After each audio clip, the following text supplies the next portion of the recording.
저희가 느헤미야 2장과 3장의 말씀을 가지고 성벽을 재건하라 라는 제목으로 함께 말씀을 좀 보려고 합니다. 지난주에 이제 우리가 봤지만은 느헤미야가 예루살렘 성에 무너진 그 소식을 들었을 때 하나님 앞에 그가 금식하며 울며 나아갔습니다. 그리고 예루살렘의 성이 무너진 그 원인을 예루살렘에 살고 있는 사람들에게 돌리지 않고 자신의 죄, 그 우리의 죄악 때문입니다 라는 고백으로 자신의 죄로 여기고 하나님께 회개하며 나아갔습니다. 또한 그가 하나님 앞에 죄를 회개하며 나갔을 뿐만 아니라 8절에 보면은 하나님의 말씀을 의지해서 기도하며 나아갑니다. 만일 너희가 범죄하면 내가 너희를 열국 중에 흩을 것이요 만일 내게로 돌아와서 내 계명을 지켜 행하면 너희 쫓긴 자가 하늘 끝에 있을지라도 내가 거기서부터 모아 내 이름을 두려고 택한 곳에 돌아오게 하리라 하신 말씀을 이제 청컨대 기억하옵소서. 이렇게 하나님의 말씀을 의지하면서 나아간 것입니다. 우리의 죄악이 우리가 하나님을 떠난 이유 때문이었습니다. 그러나 우리가 다시 돌아와 하나님께 순종하며 살아간다면 이 말씀과 같이 우리를 다시 회복시켜 주시옵소서라고 말씀을 의지하며 나갔던 것입니다. 회개함으로 멈춰서지 아니하고 이제 하나님의 말씀을 의지하여 회복을 하나님께 간구하며 나갔던 그 모습을 우리가 보았습니다.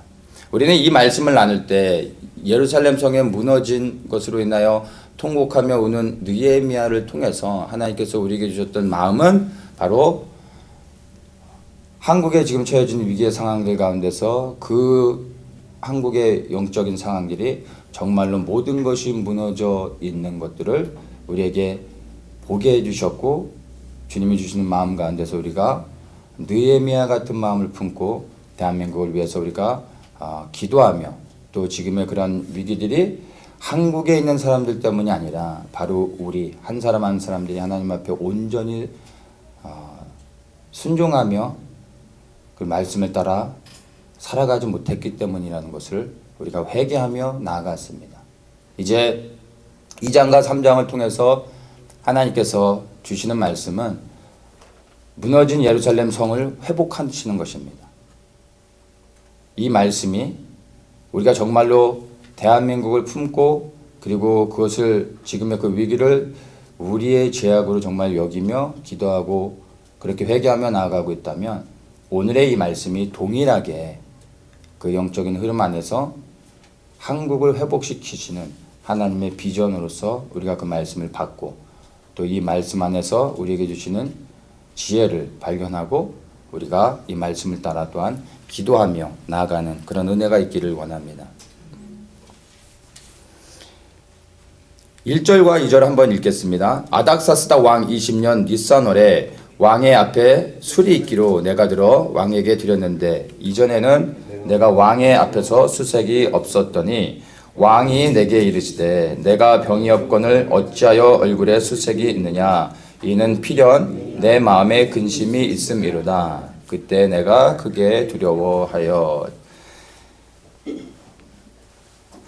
이제 왕을 섬기는 느헤미야가 왕 앞에서 그 술을 올려드리며 이렇게 섬기는데 왕이 보니까 마음에 근심이 가득한 거예요. 자, 그때 그 모습을 보고 왕이 느헤미야에게 묻습니다. 평상시와 다르게 왜 이렇게 마음에 어둡고 근심이 있느냐라고 이렇게 묻고 있는 것입니다. 이 당시에는요, 왕에게 먼저 함부로 말을 걸거나 질문을 할 수가 없습니다. 잘못했다가는 오히려 감옥에 가거나 죽을 수 있습니다. 그러니까 왕이 먼저 대화를 시작했을 때 거기에 답변을 하면서 이야기를 할 수 있는 것입니다. 느헤미야는 민족의 그 무너진 소식을 들었을 때 기뻐할 수가 없었죠. 마음이 근심이 있을 수밖에 없었던 것입니다. 근데 그 모습을 본 왕이 먼저 느헤미야에게 묻는 것입니다. 나라와 민족을 위해 통곡하며 울고 기도하며 나아갈 때요, 하나님께서 우리에게 찾아오셔서 우리에게 물으시는 겁니다. 우리에게 대화를 시작하는 것입니다. 이렇게 하나님과의 대화가 시작되어지는 것입니다. 우리가 나라와 민족을 위해 그렇게 기도하며 통곡하며 나아갈 때 하나님께서 반드시 우리에게 찾아오셔서 우리를 만나주시고 우리에게 물으실 것입니다. 자, 그때 3절에 보면 느헤미야가 주저함 없이 이렇게 말합니다. 왕은 만세수를 하옵소서. 나의 10주의 묘실 있는 성읍이 이제까지 황무하고 성문이 소화되었사오니 내가 어찌 얼굴에 수색이 없사오리까. 나의 민족 예루살렘이 무너졌다는 소식을 들었는데 내가 어찌 마음이 편할 수 있겠습니까? 하며 그 마음 안에 있는 것들을 나누고 있습니다. 여러분들은 대한민국에 지금 처해진 상황들을 볼 때 마음이 어떠십니까? 저는 별로 하여튼 최근 들어서 계속 그렇게 즐겁지는 않은 것 같아요. 아마 이런 마음들을 하나님께서 주셨기 때문이 아닌가 싶습니다. 대한민국을 보면서 서로 각자 다른 생각들을 할 수 있습니다.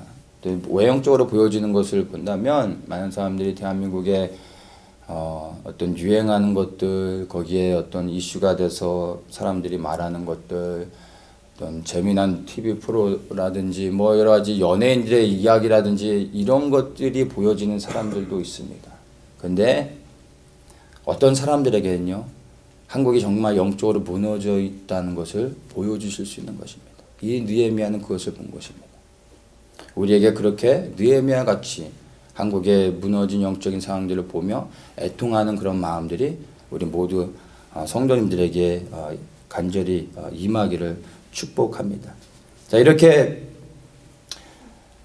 민족의 그 수치를 당한 것으로 인하여 안타까워하고 마음에 근심하고 있을 때 왕이 물었고요. 이제 왕이 그 이야기를 들었을 때 4절에 묻습니다. 그러면 내가 무엇을 원하느냐? 내가 너에게 어떻게 해주면 되겠느냐? 라고 지금 왕이 묻고 있습니다. 그때 주저함 없이 느헤미야가 이렇게 5절에서 대답합니다.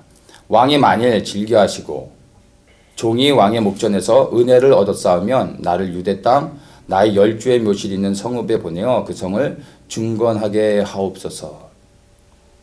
그가 주저함 없이 왕에게 구했던 것은요, 예루살렘 성을 내가 회복하기 원합니다. 내게 그 기회를 주십시오라고 주저함 없이 마음 안에 있는 것을 나누고 있습니다.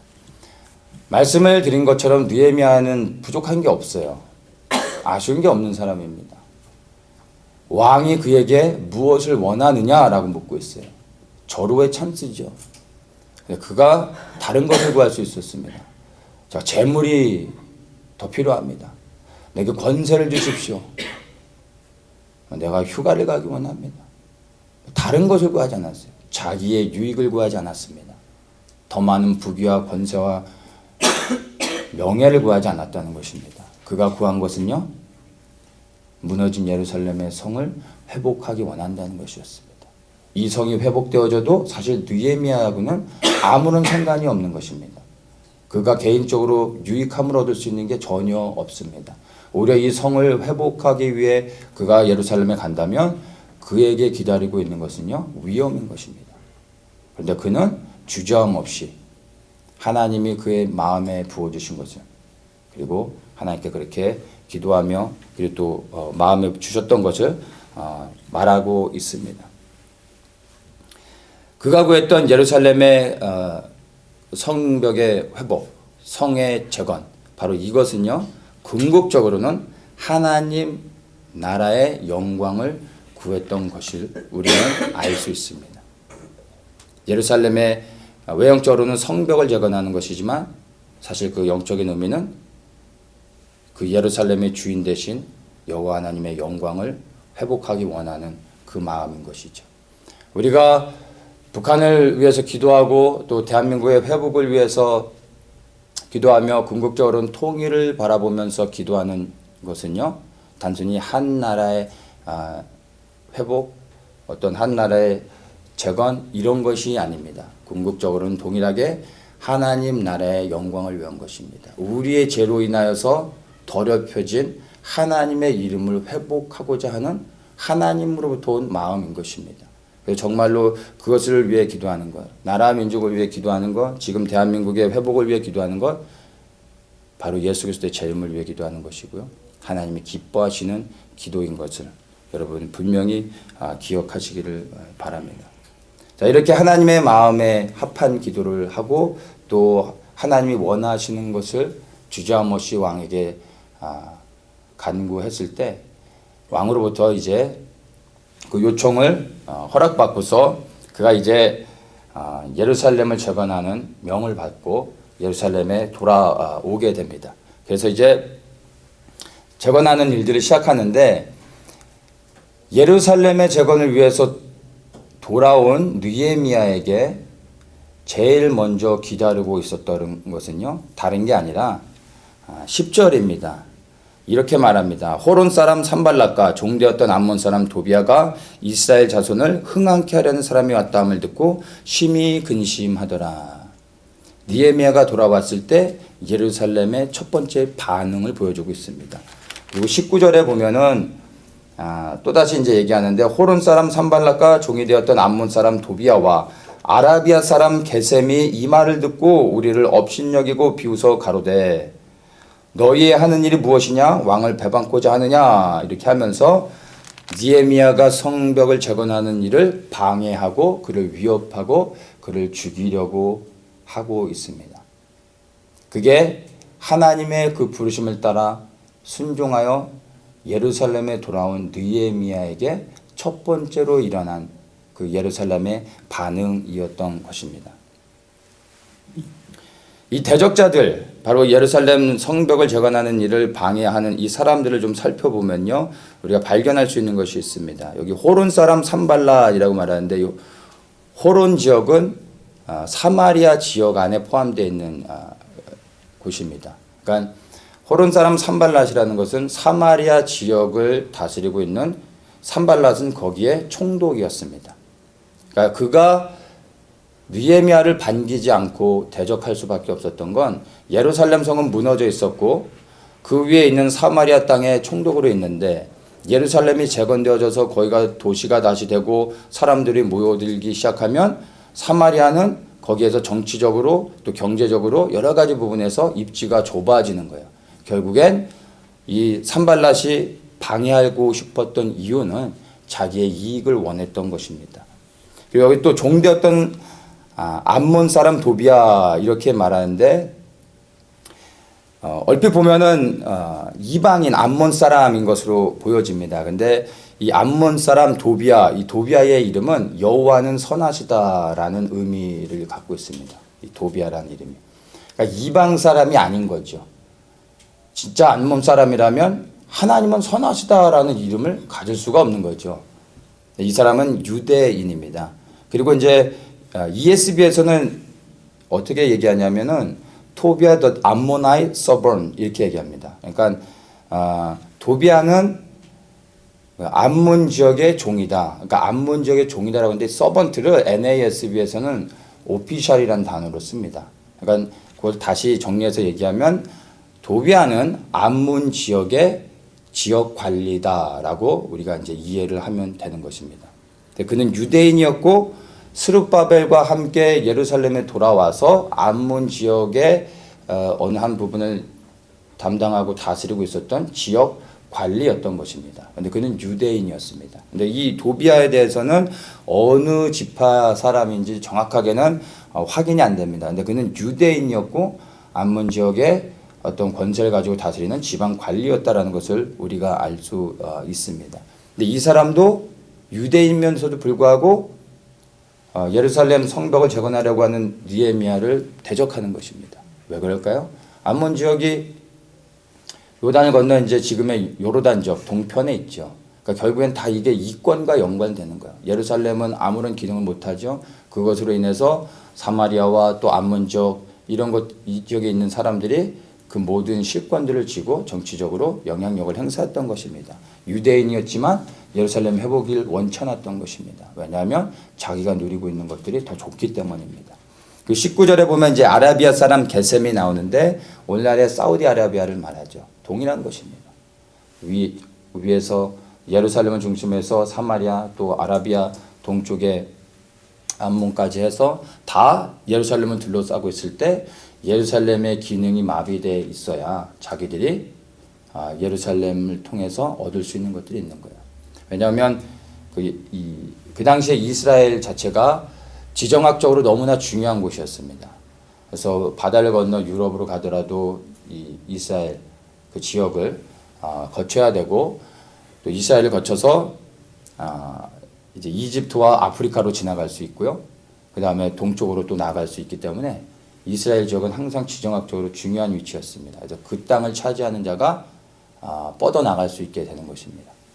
그래서 예루살렘이 회복되는 것을 그 주변의 사람들은 누구도 원치 않았던 것입니다. 다 자기의 이익을 위했던 것을 우리가 알 수 있습니다. 여기서 우리가 이제 공통점을 발견할 수 있습니다.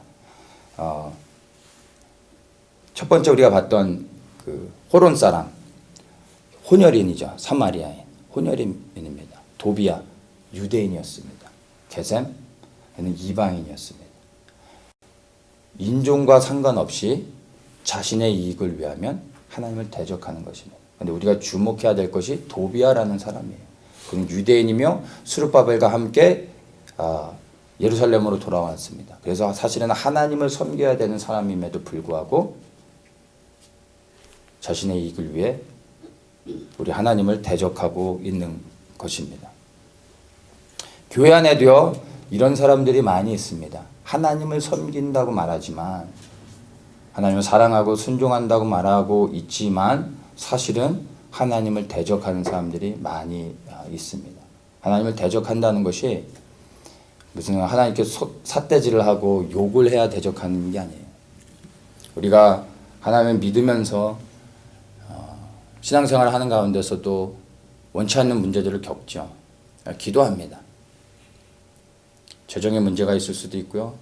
어떤 건강의 문제로 인하여 병이 들어서 간절히 기도할 수도 있습니다. 가족의 문제가 생길 수도 있고, 예상치 않은 어떤 사고들, 어떤 큰 문제들이 생겨서 긴급하게 하나님께 기도하며 나아갈 수 있습니다. 당연한 거죠. 그리고 그렇게 기도할 때 하나님께서 감사하게 우리의 기도에 응답해 주셔서 문제들을 해결해 주십니다. 너무 감사하죠. 우리는 그때 하나님께 영광을 돌립니다. 근데 문제는요, 우리가 그렇게 기도했음에도 불구하고 우리의 기도가 응답되지 않을 수 있다는 것입니다. 아셔야 되는 것이요, 예수의 이름으로 기도하고, 그리고 예수님께 간절히 기도하고, 금식하며 절야하며 부르짖으며 기도해도 우리의 기도가 응답되지 않을 수 있다는 것입니다. 그걸 아셔야 돼요. 근데 그럴 때 여러분은 어떻게 반응하십니까? 내가 이렇게 간절히 기도했는데, 내가 하나님을 이렇게 믿었는데, 내가 하나님께 어떻게 했는데 나한테 이러실 수 있느냐고 하나님을 원망하는 순간 우리는 도비아가 되는 것입니다. 하나님은요, 우리가 간구하고 기도하는 기도의 제목이 응답되지 않는다 할지라도 그분은 여전히 선하신 분입니다. 도비아라는 이름은 여호와는 선하시다라는 이름이에요. 그는 이름값을 못한 거죠. 내 기도가 응답이 안 돼도 여전히 하나님은 선하십니다. 하나님의 모든 계획은 선하십니다. 그 하나님을 신뢰합니다. 그래도 하나님은 영광을 받으셔야 됩니다. 내 기도는 응답되지 않아도 하나님의 뜻은 이루어져야 됩니다. 라고 하나님께 기도하며, 그리고 여전히 그분을 찬양할 수 있는 자들만이 하나님의 자녀인 것입니다. 그렇지 않으면 도비아가 되어져서 하나님을 대적하는 것입니다. 하나님을 원망하는 것, 하나님 앞에 섭섭한 마음을 갖는 것, 그게 바로 도비아가 되는 첫 걸음인 것입니다. 안타깝게 교회 안에 그런 사람들이 많이 있습니다.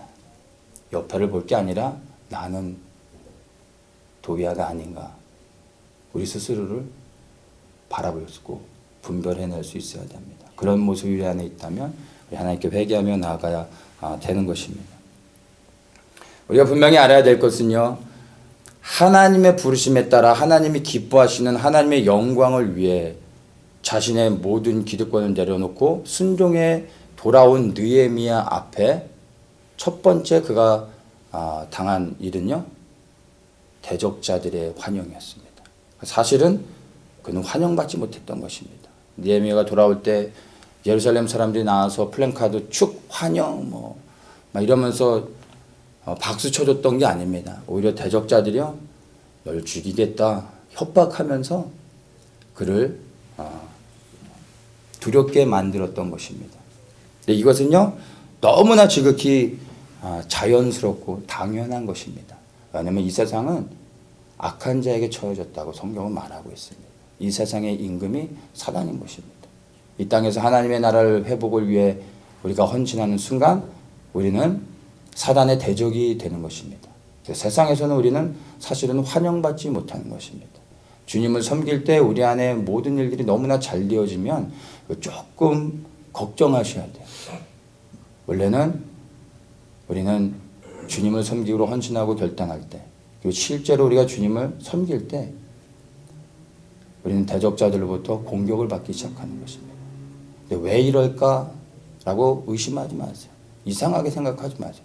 지극히 정상인 것입니다. 다만 주님께서 우리가 그 모든 대적자의 이런 공격과 해방 가운데서 우리를 지켜주신다는 것입니다. 우리가 감당할 수 있는 모든 일들을 넉넉히 마칠 수 있도록 우리에게 힘을 주시고 보호하시고 지키신다는 것입니다. 그래서 우리가 대한민국을 품고 하나님의 마음으로 북한의 구원을 위해 대한민국의 회복을 위해서 여러분 기도하는 것, 세상에서는 환영받지 못하는 것입니다. 교회에서조차도 사실은 별로 환영받지 못합니다. 마지막 때 깨어있는 교회도 적지만 이스라엘을 또 품는 교회는 더 적죠. 그 가운데서 또 북한을 품고 나라 민족을 위해 기도하는 사람들은요 더욱더 적습니다. 근데 그 소수의 사람들이 기도할 때 환영받지 못한다는 거예요. 어느 누구에게도. 외로운 거죠. 근데 중요한 건 우리가 거기에서 무엇을 바라보고 무엇을 붙잡을 거냐 하는 것입니다. 우리 주 예수 그리스도께서 기뻐하시고 그리고 우리에게 원하시는 것이라면 세상의 모든 사람들, 모든 교회가 다 거부하고 환영하지 않는다 할지라도 우리는 오직 우리의 생명 되신 그리스도를 위해서 기꺼이 이 길을 가는 것입니다. 그리고 우리 눈에 보여지진 않지만 우리와 같은 사람들을 하나님께서 곳곳에 세워놓으셨습니다. 그리고 우리는 결국에 만나게 될 것입니다. 그걸 믿으시고 우리가 두려움 없이 그렇게 세워져 나가기를 축복합니다. 이 10절의 후반에 보면요, 이 대적자들이 이렇게 말합니다. 바로 느헤미야를 향해서 이스라엘 자손을 흥황케 하려는 사람이 왔다라고 말합니다. 그들이 느헤미야를 대적했던 이유는 다른 게 아니에요. 이스라엘을 회복시키려고 왔기 때문입니다. 하나님의 나라의 영광을 위해 우리가 대한민국을 품고 나아갈 때 사단이 우리를 회방하는 이유는 단 하나입니다. 바로 이 대한민국의 회복은 하나님 나라의 회복을 위한 것이기 때문에 사단은 우리를 향해서 하나님 나라를 회복하려고 하는 자들이 움직이는구나 라고 하며 대적하는 것입니다. 그것을 우리가 기억해야 됩니다. 그래서 정말 이 대한민국을 위해 기도하는 것, 북한의 구원, 이 모든 것들이 궁극적으로 정말 하나님의 나라를 위한 것이고 이 마지막 시대에 예수 그리스도의 재림의 길을 예비하는 것임을 여러분 믿으시고 이 주님의 부르심 안에 두려움 없이 우리가 서서 함께 부르짖으며 여전히 우리의 명하신 그 길을 걸어갈 수 있는 우리 모든 성도님들 되시기를 축복합니다. 이 느헤미야가 예루살렘에 돌아와서요, 이러한 대적자들이 있지만 상관하지 않고 이제 성벽 재건을 위해서요 이제 준비를 하는데 아무도 모르게 몰래 밤에 나가서 무너진 성벽의 상태들을 살핍니다. 근데 이 성벽의 상태를 살피는 것을 우리가 좀 주목해서 그 동선을 보면서 발견할 것이 좀 있습니다. 밤에 일어나서 이제 아무도 몰래 예루살렘 무너진 그 성벽의 상태들을 살피는데 그 동선이 이렇습니다. 자, 13절에 보면 그 밤에 골짜기 문으로 나가서 첫 시작을 골짜기 문으로 나갑니다. 지금 이제 우리가 머릿속에 그려야 되는 게 느헤미야가 회복하는 예루살렘 성벽의 그림을 그릴 수 있어야 돼요. 지금 예루살렘 성에 있는 그 성벽은 오스만 투르크 제국에 의해서 확장되어져서 재건되어진 것입니다. 그러니까 성경 시대의 그 모습이 아닙니다. 그래서 지금은 굉장히 큰 거고, 이 느헤미야 시대 때 성벽을 재건했던 것은 지금의 그 성벽보다 훨씬 작습니다. 그리고 이렇게 그 폭이 좁고 내려가면서 이렇게 기다랍니다. 자, 그래서 보면은 어쨌든 맨 위에가 사실은 북쪽의 그 성부터 시작하면은 양문부터 시작하는 거예요. 그런데 지금 느헤미야는 어디부터 출발을 하냐면 골짜기 문으로 출발합니다. 이 골짜기 문은 흰놈의 골짜기, 서편에 있는 흰놈의 골짜기 그 문을 말하는 것입니다. 거기서부터 출발을 합니다. 거기서부터 출발해서 용정으로 그리고 분문으로 이렇게 지나가고 있습니다. 이 골짜기 문은 흰놈의 골짜기에 있는 문인데 전략적으로 보면 예루살렘 성 가운데서 가장 취약한 부근입니다. 흰놈의 골짜기와 이제 기드론 골짜기가 만나는 바로 위에 서쪽 편에 있는 곳인데, 북쪽은 비교적 성들이 이제 더 높은 곳에 위치해 있고 견고하기 때문에 적들이 쳐들어올 때 함락시키기가 어렵습니다. 그러니까 취약한 곳을 공격하죠. 거기가 이제 골짜기 문인 것입니다. 밑에 쪽. 그래서 이제 거기부터 출발을 하죠. 그리고 용정이라고 하는 것은 영어로 이제 드래곤 스프링이라고 말해요. 그러니까 어떤 샘이죠. 그러니까 용샘이라고 말할 수 있는데, 성경 시대 여기 성경에서 발견할 수는 없어요. 그러니까 이것은 잠시 자연적으로 어떻게 생겨났다가 사라지는 것으로 보면 될 것 같아요. 근데 중요한 것은 여기가 샘이라는 거죠. 물이 나오는 곳이라는 겁니다. 그래서 골짜기 문으로 용정으로 분문으로 지나가는데, 이 분문은 남쪽 가장 밑에 있는 지금의 이제 동게이트라고 하는 흰놈의 골짜기 맨 밑에 위치하고 있는데, 예루살렘 성 안에 쓰레기들 그리고 배설물들을 버리는 곳입니다. 그러니까 가장 밑에 있는 곳입니다. 그래서 중간으로부터 해서 밑으로 이렇게 내려왔어요. 그 다음에 이제 동쪽으로 이렇게 올라가는데 14절에 보면 샘문과 왕의 못에 이르러 이렇게 말합니다. 이 샘문과 왕의 못은 실로암 못을 이야기하는 것입니다. 히스기야 왕 때 그 예루살렘 성 바깥에 기온샘이 있는데, 그 적들이 쳐들어왔을 때 예루살렘 성을 딱 닫고서 안에서 이제 방어하면서 싸우죠. 근데 이제 샘이 바깥에 있어요, 물이. 그러니까 적들이 둘러싸고서 오랫동안 버티면 성 안에 물이 없게 되죠. 그래서 그 고대 시대에는 물을 갖고 있는 게 가장 중요하고, 그 근동 지역에서는 물이 곧 생명이었습니다. 성 안에 물을 끌어들이기 위해 히스기야가 이제 기온섬으로부터 해서 터널을 만들어서 예루살렘 성 안으로 들어오게 만듭니다. 그래서 생겨난 게 이제 실로암 못이에요. 그래서 이제 성을 닫고서 있다 할지라도 외부의 적들이 둘러싸고서 버티기 작전으로 가도요, 버틸 수 있는 거예요. 안에서 물이 있으니까. 그래서 이 성 안에 물을 끌어들이는 게 굉장히 중요했고, 여기에 샘문과 왕의 문, 이것이 예루살렘 안에 생명과 같은 곳이었습니다. 그래서 이 예루살렘 성벽을 지을 때 이 샘문이 있는 곳에는 이중으로 성벽을 만들었습니다. 중요하기 때문에 그래서 더 보호하기 위해서. 그래서 여기를 이렇게 지나가는 것입니다. 중요한 곳을 더 돌아보는 거죠. 근데 여기에서 샘문과 왕의 못에 이르러 탄 짐승이 지나갈 곳이 없는지라 이렇게 말하고 있어요. 이것을 통해서 얼마나 그 샘이 나는 곳, 예루살렘의 가장 생명이 되는 곳이죠. 여기를 대적자들이, 예루살렘을 무너뜨린 자들이 얼마나 초토화시켰는지를 알 수 있는 거예요. 완전히 너무나 황폐화시켰기 때문에 말을 타고 지나갈 수조차 없게끔 무너져 있는 것입니다. 그래서 이제 그가 지나갈 곳이 없어서 이제 시내를 쫓아서 올라가서 성벽을 살펴보고 다시 골짜기 문으로 들어갔다고 말합니다. 그러니까 예루살렘 무너진 성벽의 모든 동서남북을 다 돌아서 본 게 아니라 골짜기 문으로 시작해서 밑으로 내려가서 동편 이제 그 동문 왕의 문이라고 하는 동문 밑에까지만 보고 그리고 다시 들어간 것입니다. 전체를 보지 않았어요.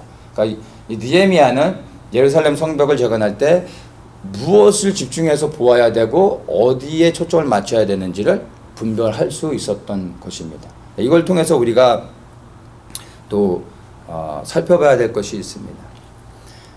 대한민국을 위해서 우리가 기도할 때 지금의 이런 상황들을 영적으로 잘 분별하면서 기도할 수 있어야 됩니다. 한국을 염려하면서 또 지금의 한국의 회복을 위해서 이렇게 일어난 사람들도 있습니다. 태극기 집회도 하고 그러잖아요. 믿는 분들도 많이 참여한다고 하지만 긍정적으로 우리가 정말 하나님의 나라의 회복을 위해서 대한민국을 품고 기도할 때 우리의 기도의 제목은 달라져야 됩니다. 박근혜 대통령 석방 이런 것도 또 필요하죠. 근데 우리 믿는 그리스도인들의 궁극적인 목적은 대한민국을 민주주의로 다시 회복시키고 부강한 나라로 만드는 게 아니라 대한민국의 온전한 회복을 통해 북한과 연합해서 하나님의 부르심 가운데 이 민족적으로 일어나 주님을 섬기기 위한 것입니다. 그래서 이 영적인 분별력을 가지고 대한민국의 위기 상황 가운데 무엇을 우리가 수축해야 될지 재건해야 되는지를 우리가 분명하게 알아야 되는 것입니다. 다른 것이 아닙니다. 우리가 초점을 맞춰야 되는 것은요. 첫째는 회개입니다. 우리의 죄악 때문에 대한민국이 이런 위기를 당했다는 것. 우리가 그렇게 우리의 죄로 여기며 회개하며 나아가야 됩니다. 둘째는 우리가 이제 그 회개를 통해 거룩함을 회복해야 됩니다. 하나님 앞에 부끄러움 없이 설 수 있는 그 거룩함이 회복되어질 때 비로소 주님께서 우리를 사용하실 수 있는 것입니다. 그리고 우리를 부르시게 됩니다. 그 부르신 가운데 이제 우리가 민족적 부르신 가운데 반응하며 나아가는 것입니다. 그래서 종북 세력을 척결하는 거, 뭐 전술핵을 배치해야 된다, 뭐 사들을 더 가지고 와야 된다, 미군들이 더 들어와야 된다. 이런 것은요, 그 외적인 것들이에요. 그런 것들이 필요 없다라는 것이 아니라 우리가 집중하며 영적으로 분별하면서 우리가 기도해야 되는 제목들은요, 세상의 사람들이 보는 것과 다른 것이어야 하는 것입니다. 성벽을 이렇게 본 다음에 이제 느헤미야가 예루살렘 성 안에 살고 있는 리더들을 모아놓고 16절에 보면은 이제 그들에게 이렇게 선포합니다. 16절 보면요. 방백들은 내가 어디 갔었으며 무엇을 하였는지 알지 못하였고 나도 그 일을 유다 사람들에게나 제사장들에게나 귀인들에게나 방백들에게나 그 외에 일하는 자들에게 고하지 아니하다가 후에 저희에게 이르기를 우리의 당한 공경은 너희도 목도하는 바라 예루살렘이 황무하고 성문이 소화되었으니 자 예루살렘을 중건하여 다시는 수치를 받지 말자라고 이제 모든 준비를 마치고 하나님이 주시는 감동 가운데 담대히 선포합니다. 이 선포 가운데 이제 예루살렘의 리더들이 일어나 느헤미야의 말이 아니라 느헤미야를 통해 하나님의 음성을 들으며 이들이 비로소 반응하면서 일어나게 됩니다. 그래서 18절에 저희의 말이 일어나 건축하자 하면서 모두 힘을 내어 이 선한 일을 시작했다라고 말합니다. 선한 일. 선한 일이 뭔지 아세요? 뭐 착한 일 말하는 게 아니에요. 뭐 어려운 사람을 도와주는 그런 게 선한 일이 아니고요. 하나님의 나라의 회복을 위해 순종하며 헌신하는 일들. 바로 그것이 선한 일이고요. 선한 일을 하는 사람들이 되는 것입니다. 그래서 우리가 선한 일이라고 말할 때 그건 세상의 기준과 다를 수 있습니다. 하나님 나라의 회복을 위해 일어나 선한 일을 감당하시는 분들 되시길 다시 한번 축복합니다. 자, 이렇게 해가지고요, 이 위대한 예루살렘 성벽의 재건의 역사가 시작되어지는 것을 볼 수 있습니다. 시작은 누가 합니까? 느헤미야가 합니다. 그가 선포합니다.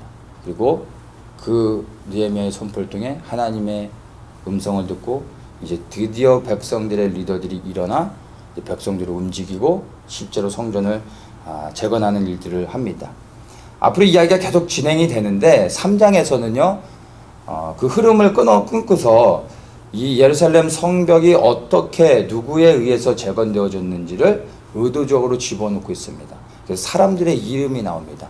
어디는 누가 지었고 하면서 3장 전체를 사람들의 이름으로 기록하고 있습니다. 근데 여기에서 우리가 좀 발견할 것들이 있습니다. 3장에서 가만히 보면요 성벽을 재건하는데 각 지역 그 부분별로 사람들이 나눠서 성벽을 재건합니다. 근데 거기에는 뭔가 연관성들이 있습니다. 그래서 우리가 한번 좀 잠깐 살펴보겠습니다. 자, 3장 1절에 보면요. 때 대제사장 엘리야십이 그 형제 제사장들과 함께 일어나 양문을 건축하였다 이렇게 말하고 있어요. 양문이라면 이제 예루살렘 성의 제일 북쪽 위에 있는 것입니다.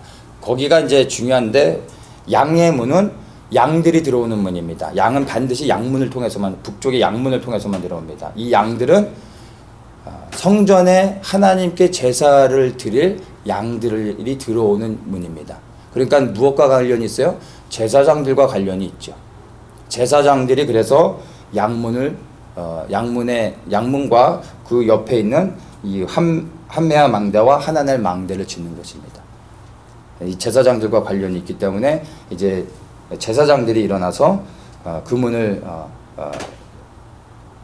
재건하면서 시작을 하죠. 거기서부터 시작을 해서 이렇게 쭉 가면서 9절에 보면은 예루살렘 지방 절반을 다스리는 후르의 아들 르바야가 중사했다 이렇게 말해요. 그러니까 예루살렘의 절반을 다스리는 자, 그러니까 예루살렘에 영향을 주는 자, 그리고 예루살렘에서 이득을 얻고 있는 사람이죠. 그러니까 영향력이 있는 사람이 또 예루살렘의 성벽의 회복을 위해서 이렇게 섬기는 것을 볼 수 있습니다. 12절에서도 예루살렘 지방의 절반을 다스리는 자 할로에스의 아들 살롬 이들이 중수했다라고 말합니다. 또 10절에 보면요. 하루마베의 아들 여다야는 자기 집과 마주대한 곳을 중수하였고, 이 사람은 어디를 집니까? 자기 집 앞에 있는 성벽을 짓는 거예요. 왜요? 자기가 살고 있는 곳이니까. 이게 다 릴레이트 되는 것들이 있죠. 그리고 이제 14절에 분문을 베사게렘 지방을 다스리는 레갑의 아들 말기야가 졌다라고 이야기합니다. 분문은 이제 예루살렘 성벽의 가장 아래쪽에 있다고 말씀드렸죠. 근데 이 베사게렘 이 지방이 어디냐면 유다 지방입니다. 그러니까 예루살렘 성 바로 밑에가 유다 지역이거든요. 거기에 위치하고 있습니다. 그러니까 이 분문에 가깝게 살고 있는 사람이 그 가까운 곳을 재건하는 것입니다. 여기서 이제 15절에는 셈문은 미스바 지방을 다스리는 골로새의 아들 살론이 중수했다고 하는데, 셈문도 밑에 쪽에 있죠. 남쪽에 있는데 미스바는 예루살렘 성 북쪽 위쪽에 있습니다. 이 사람들은 위치적으로 보면은 아니죠. 그리고 어떤 연관성은 없어요. 그럼에도 불구하고 오히려 위에 살고 있는데 밑에 지역을 짓고 있단 말이에요. 이것은 그 밑에 지역에서 이곳을 중수하고자 원하는 사람이 없을 수도 있었던 겁니다. 그리고 이 사람들은 상관이 없음에도 불구하고 예루살렘 성벽을 재건하기로 헌신하였기 때문에 이런 기회를 얻었다라고도 볼 수도 있는 것입니다. 그리고 16절에도 이제 벳술 지방, 이 사람도 셈문을 짓습니다. 근데 벳술 지방도 셈문 밑에 지방입니다. 그러니까 가까이 사는 사람이 또 여기에 연합해서 또 짓는 것을 우리가 볼 수 있습니다. 23절에도 베냐민 합숲이 자기 집 맞은편을 중수하였다라고 합니다. 이게 가장 흔한 거예요. 자기가 사는 집에 가까운 곳을 짓는 거예요. 왜냐하면 자기의 생명과 연관이 있는 거니까 가까운 곳을 짓게 되는 것입니다. 네. 그리고 넘겨서 쭉 보면은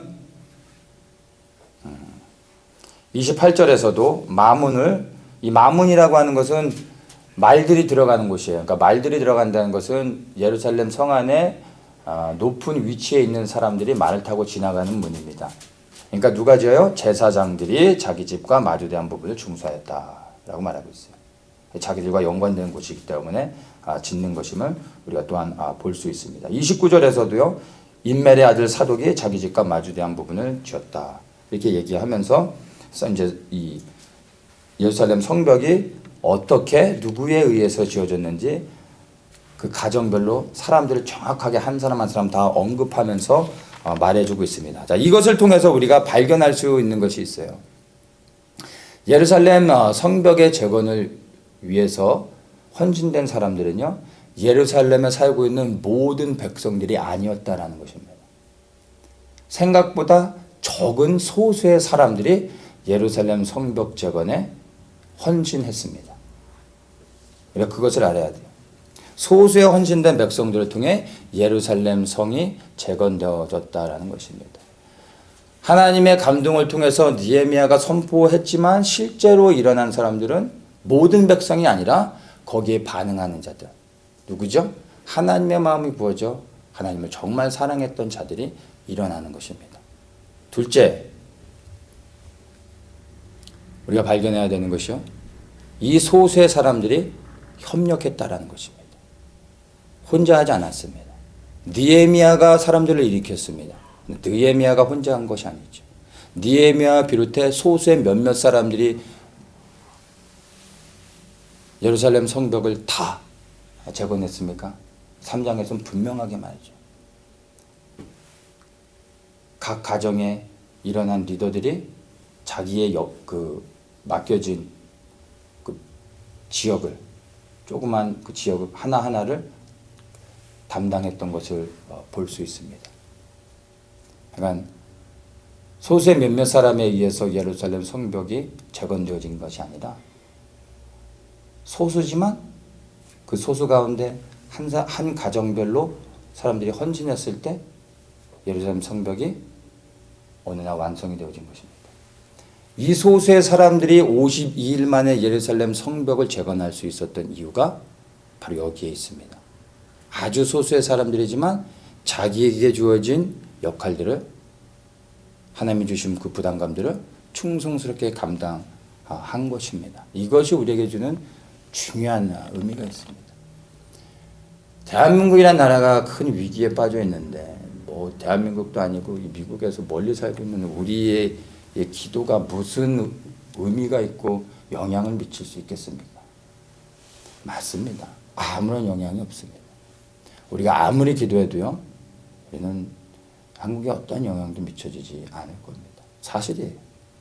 그런데 이 말씀을 통해서 성벽이 재건되어진 이 역사적 사실들을 우리가 3장에서 돌아볼 때 발견할 수 있는 것은요, 한두 사람이 짓지 않았습니다. 그러나 그 한 사람의 기도가 쌓여져서, 한 사람의 헌신이 쌓여져서 그러한 소수의 사람들이 자기의 역할을 충성스럽게 감당했더니 52일 만에 지어진 거예요.